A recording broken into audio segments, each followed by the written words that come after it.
Good morning. This is Dean with the Two Party Podcast. I've got our 9/17/2020 news breakdown, and I'm just going to start right in on the news conferences today with Pelosi, Schumer. We heard about, they were basically pushing the narrative that there's still a need for testing. That we need to get the testing numbers, and we need to get the overall. I mean, that's their biggest thing is let's push the testing narrative. So I want to just touch on that real quick, and I'm gonna go ahead and hit a timeline here. I'm gonna go down with the facts. Okay. So they're saying that up to this point, basically, the president has not done enough in testing. The administration has not done anything in the way of getting the testing out there. They're saying that he's left it to the states to decide, which he has, how they're going to control. Each 50 states gets to figure out how they're controlling the pandemic situation. I'm going to nickname it. I'm going to change it. It's now going to be the PanDemocrat. Okay, so we're not in a pandemic anymore. We're in a PanDemocrat. So what we have is a narrative being pushed that the president and the administration has not done anything to up to this point, to this day, at this date today, 9/17. They have not. The administration's done nothing to get adequate testing, and that apparently states are still not able to get supplies. So, and their narrative basically, they're using a 2 or 3 step method of running this narrative is: one, we don't have testing; two, the people can't get tested. There's not enough resources to test, so we need more money. Okay. Now, in the background, you're going to keep hearing me say we need more money because that's what they want. They want access to money. The reason they want access to money is because a lot of the facilities in the Democratic states that are going to be accessing these funds are not going to be using it for what you think. So, that being said, it's all about taxpayer money, and that's the main reason they want Trump out. They do not have the access they had under Obama's administration to access taxpayer money to do whatever they want, invest in overseas projects, and be able to siphon money into their own pockets or their spouse's pockets. So I'm going to run this timeline down. So we're not getting enough testing as of today. We're not getting resources. People and citizens are not being tested. That's what was brought up in the news conference. We don't have the resources, and we need money. Okay, we need money. If you listen to that, every speaker that came out there required and requested under their HEROES Act that we need money. Okay, so I'm yet to hear the president with his response to this. I'm yet to hear the president say we need money. Okay. I'm yet to hear on the other side of the aisle, I'm yet to hear we need money. So there's a budget set for this HEROES Act or CARES Act extension. Both sides is pitching their bill, and each one does take money. One takes a lot less money. But, of course, being an election year and being politicians that they are, they're going to pick apart the other person's bill. It's not enough money. My thing is, if you're saying it's not enough money, what if you were to look at your own bill and say, maybe we're asking too much, maybe we can strip this down? On the flip side, I'm sure on the other side of the aisle, they're looking at, well, can we, is there a need to push for more money on certain things that we're asking? So, at the end of the day, and I've said this before, our congressional leaders are shit. Okay, they're failures. They're not. They do not have the best interest of our nation at hand. They have politics, their political career, and access to taxpayer money to keep footing their own bills. That's what's important to our congressional leaders on both sides of the aisle. To be clear, there is at no point am I seeing press conferences that are addressing the fact that you have people that are in need of help, and it's not important for months and months and months now to argue. It's not important to stop the argument and just pass a bill. I don't care if it's the big bill, the little bill, or the middle bill. The fact of the matter is they're asking for money, but no money is being put out for the U.S. citizens who are the taxpayers. So I'm going to hit a little timeline here. I just want to hit on this real quick, kind of run down. So I'm looking at whitehouse.gov. You can pull this up yourself. The testing overview. So again, I want to kind of knock some of the BS that we've heard on this Pelosi Schumer circus press conference this morning. So on January 21st of this year, BARDA, which is Biomedical Advanced Research and Development Authority, convenes on leading diagnostics companies to encourage development of COVID tests. So now we're in the midst of an impeachment, the impeachment hoax. We have that going on. That's the most important thing to the Democrats. And on January 21st, we already have January 21st, the first month of the year before the COVID was really a crazy blown up out of proportion thing. Okay. January 21st, they're already convening on encouraging the development of COVID-19 tests. Okay. February 15th, roughly give or take barely a month later, BARDA announces funding opportunities for developing COVID-19 diagnostic tests. So they're telling people in the industry that does testing and vaccine creation, we are offering funding or grants for your company to help us develop vaccines. So February 21st, the National Institute, NIH, provides COVID-19 RNA to diagnostic companies to expedite private sector test development. So now we are on the 21st, so exactly a month later, from January 21st to February 21st, we are already in development. We already have RNA out there in labs being worked on to cross or reverse engineer a virus. Okay, so February 29th, FDA permits immediately use laboratory validated tests, rapidly expanding testing capacity. So the FDA immediately is pushing for there's validated tests. So on March 4th, the president and the senior administration officials convene in a meeting with leading diagnostic companies. FDA updates its EUA template for laboratories. They update the manufacturing. So then stage one hits. Stage one launch. Okay, so the issues in the EUA tests come about. So we're now looking at March 13th, FDA issues the EUA to Roche's COVID-19 test within 24 hours receiving an application. Okay. FDA issues the first emergency use authorization. I'm reading this really fast, and I know sometimes I go really fast, and I'm just letting you know I'm doing it because there's a lot of information. So the FDA issues this first emergency use authorization for a point of care for COVID at March 18th. April 21st, FDA authorizes the first COVID-19 diagnostic test with a home collection option. That's with LabCorp. Now, LabCorp is one of the biggest ones right now that are pushing these tests. I know that as a fact because half of LabCorp's testing ended up in my yard from somebody's dumpster around the corner from me. Pretty nasty stuff. So FDA has issued 70 EUA for molecular testing for serological tests. So again, so we're saying right here at LabCorp, April 21st, let's make that as a keynote date, okay? April 21st. So at that point, we have issued LabCorp tests that are now approved for testing. Now, do we have a lot of tests? No. Are we developing in manufacturing? Correct. We already discussed that they already started putting that into action way back in March and February, okay? But they had to be made. So in order to pass the FDA, so April 21st is our date. April 21st, the first tests rolled out and we're usable. We're working. LabCorp had them. Okay. So for Pelosi to come out in a press conference and throw a false narrative in the media, which is what she does. I mean, if you've ever seen the video of her wrap up smear, where she literally talks about a political weapon they use, which is to throw out there a narrative, let the media push the narrative so that the people think that it's true, and then you keep putting pressure on the same narrative, and eventually it's called a wrap-up smear, and it becomes basically to the people watching the media and the news, it becomes true to them. They believe it because there's so much they have to believe the media. Oh, they're reporting it must be fact.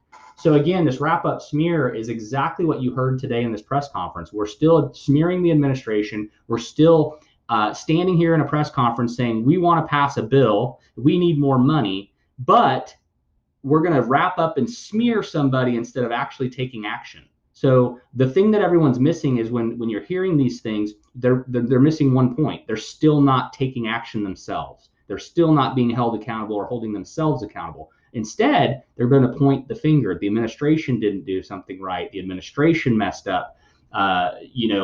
the other side of the aisle in the Senate's not following through. The House is doing what the House is doing. So, that's a lie, period. There is no facts to support that there's no testing right now and no resources. We've had resources for testing since what was our key date? April 21st, okay? April 21st, key date, we had testing starting. So up to this point, we are now at 9/17/2020, and we have plenty of testing. I don't know. I know for a fact there's multiple tests that were scattered across my yard. Used disgusting tests were scattered across my yard. So that's how I know the little tiny urgent care across the street from my house had that many tests going out. So and at the end of my street, at the other end of my street, there's a medical facility. They test drive up. So you got people coming through in cars. There's plenty of testing. Now, every state may be different, but the other part of that narrative they were pushing in this press conference was that the president left it at each state to handle it. That is true. If you want the federal government to come in, swoop in, and handle everything, I mean, you're talking about a big FEMA. You're talking about a huge FEMA. I mean, you're going to have FEMA and a bunch of other agencies come in and do a full, what would look like, which is probably what they were wanting, what would look like a takeover. And that's not what Trump's administration did. And I think he handled that right by allowing each state to dictate how they wanted to handle it. And you see that some states handled it and they got it nipped in the bud pretty well. And you see other states that didn't. And they have outbreaks. You see New York was mismanaged. You see California is a nightmare. There's just a lot of different states that just kind of got hit a little harder. And you also got to factor in population. You got to factor in travel to those states, the business areas, and exposure. So, there's a lot of variables with this thing that, it's great to throw a narrative in the press conference. But what they're not discussing is the variables that would create these narratives. Okay. And as far as the president leaving it to the states, I think that was the right thing to do. As a state governor, if I was a state governor, I don't think I would ever want the federal government swooping in and dictating what my health department in my state has to do for my citizens. That is not what the federal government level is supposed to do for state. That's why we have a chain of command and a tier. That's why we have municipal local government. That's why we have state level government, and that's why we have federal level government. So the narrative we heard on this press conference kind of irked me because first off, we're still back to Orange Man bad, and we're still smearing our administration. Second off, it's a lie to the American people. They are asking for money for other reasons. It is not to hand you and I a check to help relieve and pay our bills and support our family. That is not what either bill is about. There is too much meat on the bone. We want the bone, and that's it. We just want for people to get the support they need. And honestly, it's time to go back to work. So while this is nice that they're fighting over a bill, I say lift every mandate. Let's let this country get back to work and let these businesses start functioning. And we may not even need to even deal with these stupid politicians in Congress with their bill. They can shove the bill as far up their butt as they want. So that being said, I'm just gonna, we went into stage 2, and I'm just gonna, this PDF just kind of keeps going. Strengthening the supply chain. Now, it's interesting when you go down this. It has a scale, which is where they started really kind of elevating things and getting things right. CVS launched the first detailed testing site in Massachusetts, is what it says. So our April 21st is when LabCorp had it. This is when we were doing on a bigger scale. But it says right here in March 19th, CVS was the first to launch the retail-based version of these tests. FDA authorized New York State on February 29th for diagnostic testing. February 29th. Okay, not even a month and a half into this thing, and we already had testing on the ground in New York. Okay. So for them to push a narrative that on 9/17 we still don't have resources and people still aren't being tested, that is a flat out bold-faced lie, period. And I'm calling it out. I'm calling it like I see it. That is a bold-faced lie. I am looking the information up right here in my face. I can pull it up here, and I can pull up congressional records of all of this being passed and being pushed through. So, absolute lie. And if you're somebody who's telling me you're doing your research and you're not reading the same stuff I'm reading right now with the actual facts and dates and data, then you're a liar. You're not doing your research. You're just following what the media is telling you, the narrative that you're being told. you're doing yourself a disservice. You're doing your family a disservice. Now, you're worried about these people telling you that this administration is doing harm to your family and killing people. Here's the fact. If you're not doing research like I am and reading what is really happening and what really the response that the administration took to save lives, then you're not saving your own family. Hear me again. You're not doing a service for your family, period. You are actually putting your family at more risk by listening to the nonsense, because it is a weaponized political game with this COVID thing. And that's not denying that it's real. It is a real virus. It is deadly to people that are susceptible or have underlying conditions. However, you are not doing a service to yourself and your community if you are not reading the stuff I'm telling you right now that you can find online at whitehouse.gov, which is public record. You're not hearing Pelosi do a press conference against this public record. Why? Because this is fact. She can't lie about this because the normal citizen, you and I, can look at it. She knows that. The wrap-up smear has to be information they throw out in the press conference that you can't find, that can't be confirmed. This is all confirmed. This is public record for all the nation and the world to see. So on that note, we had testing all the way February 29th. Our original date that we were talking LabCorp was April 21st. It says here on the website in this PDF from whitehouse.gov, public record, February 29th, New York had diagnostic testing. March 19th, CVS had testing on retail basis. So you could walk in and do a retail, you could get a test at CVS. So that being said, I'm going to kind of break away from that. I've spent a lot of time on that, but you guys need to understand the media is not your friend. These news outlets are not your friend. The politicians you're listening to and following and encouraging and wanting to vote for are not your friends. Okay? These people have no interest other than a photo op to show up at your kid's school or your house and shake your hand, period. And they're only going to do it during an election year. Okay? Don't fall for don't drink the Kool-Aid, as people say.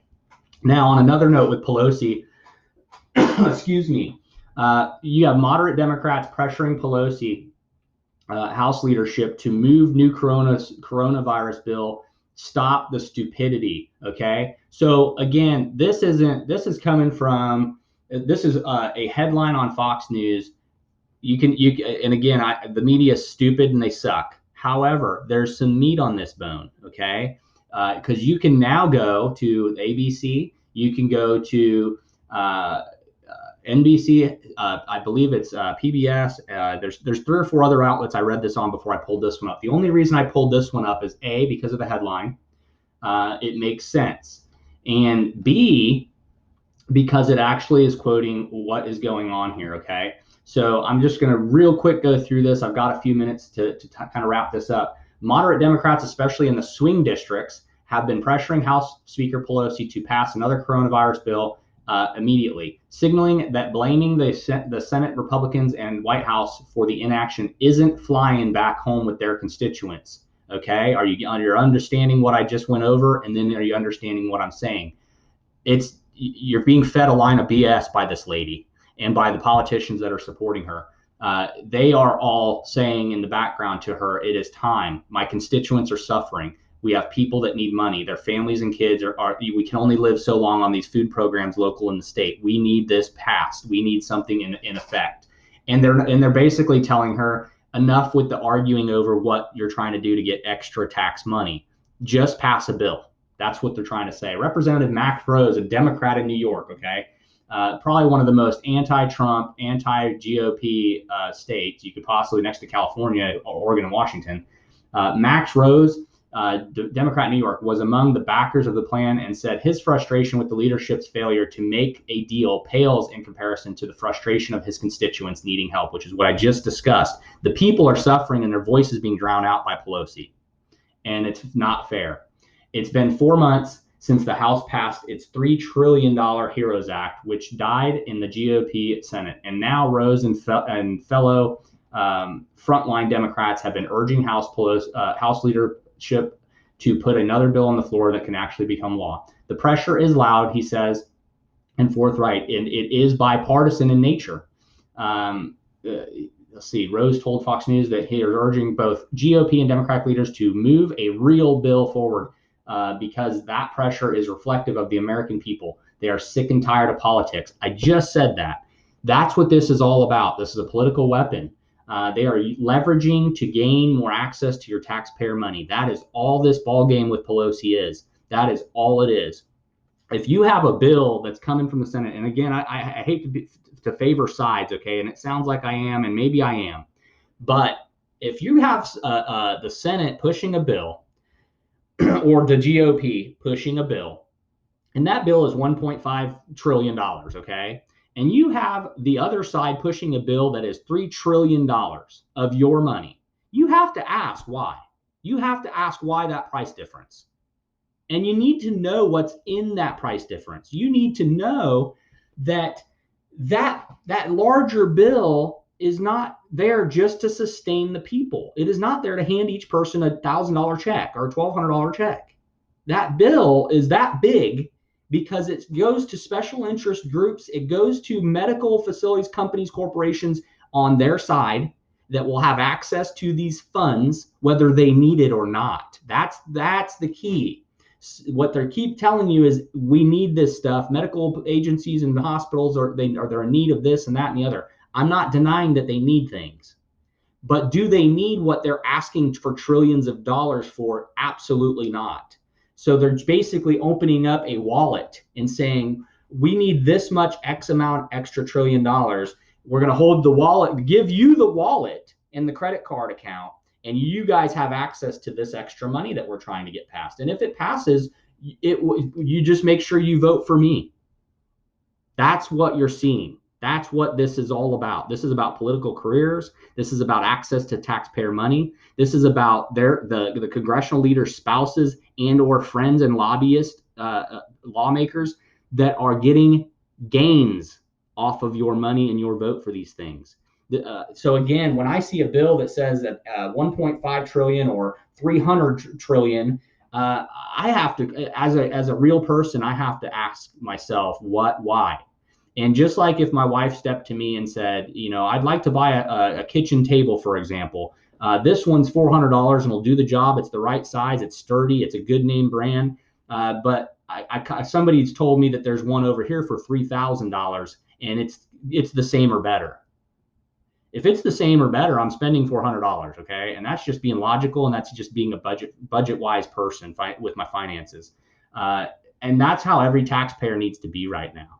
So on that note, I want to get off that, but there's a real push right now for these people are really pushing on Nancy Pelosi, and you notice the other reason I bring up this headline is because it's not just the fact that she's in the forefront in the leadership of the House. She's the speaker. Because she's holding down the voice of not just the constituents in all the states represented. She's holding down the voices of these Democrat and Republican leaders in those cities that are the representatives. She's not allowing their word and their voice for their constituents to be heard. She is basically suppressing what the constituents of these people want. And it's politics and it's BS, okay? So on that note, I'm going to click out of that one and I want to read this one off real quick. Another one. Here we go. Freedom Caucus pushing McCarthy to back long shot effort to remove Pelosi as House Speaker. Again, this isn't something I'm making up. This isn't a media narrative. This again is, and it is a long shot because it's not going to happen. Nobody's going to allow Pelosi. They would just be a big slap in the face to the DNC and the Democratic Party if they removed Pelosi at this point. And even if they disagree with her, they're not going to. But the fact that there is a push to do so is huge. What it says, McCarthy, the Ingram angle, they're really pushing forward with Freedom Caucus members who occupy just about 40 of the 435 seats. So you have a small movement that's trying to do this, okay?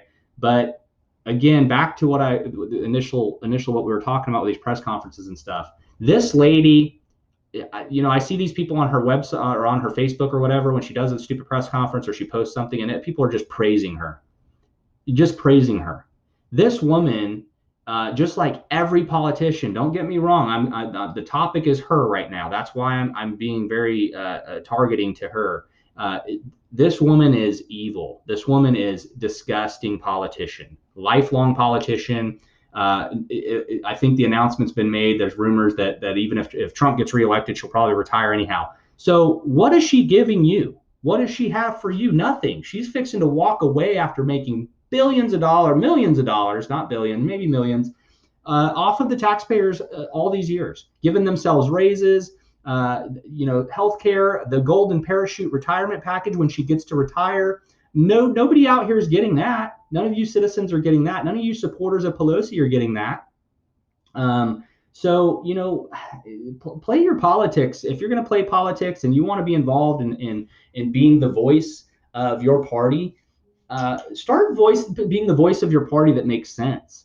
Don't support people like that. Don't support politicians to hold a seat and dictate what your party is going to and not going to get, because what you're doing is you're dictating to the people of your party what they are going to get. And what your people are getting right now is nothing. And what the other people on the other side of the aisle, on the GOP and Republican side, are getting is nothing. And it's because of these leaders that you guys follow, that you call leaders. It's disgusting, this lady. Okay. So that being said, New Jersey Democrats, I'm reading another one. Murphy, New Jersey Dems agree to raise millionaires' taxes. Okay. Give $500 rebates to the middle class family sources. Now, again, election year, what better way to ask for votes than to say, we're going to tax the rich people in this state. We're going to give you $500. Dude, $500 freaking dollars. Whoever put this out here, and I'm looking at Governor Phil Murphy, okay? He's the guy. So I'm sorry. Somebody needs to go kick this dude in his nuts, okay? Seriously. You're going to literally tell New Jersey citizens that you're going to give them $500 rebate to middle-class families. But it's because, and then also to get that vote, we're going to tell you that we're raising taxes on millionaires. And people that know me know how I feel about that.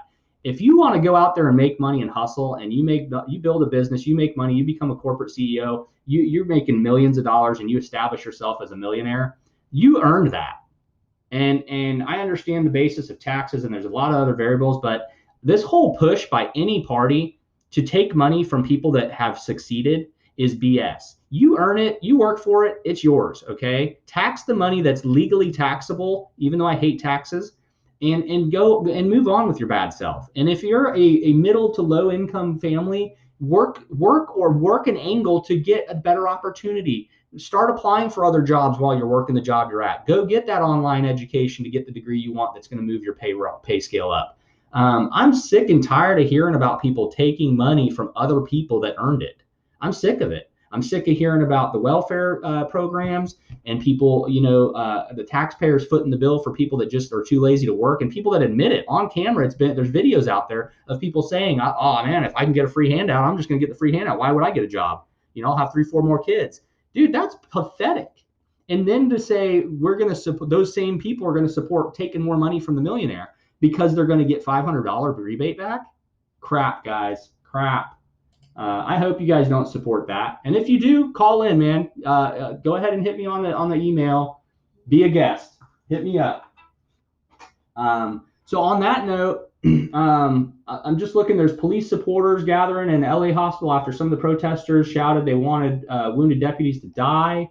That's another video I was just looking at earlier. You got another whistleblower, guys. We got another whistleblower. Military police sought heat ray weapon. Okay, so we have another whistleblower, and he's saying that we were going to use a military weapon on DC protesters. Guys, look out. And the last one I want to touch on, and I'm not going to get to touch on, so maybe I'll hit something later. FBI Director Wray says Antifa is a real thing. FBI has cases against people identifying with that movement. Boom. Antifa's real. Black Lives Matter is not supporting Black lives. It is literally political. The Democratic Party, the Republican Party, and congressional leaders are failures, period. Call me, email me, go to our website, twopartypodcast.com. Tell me why I'm wrong, please. And this is Dean, Two Party Podcast. I'm out.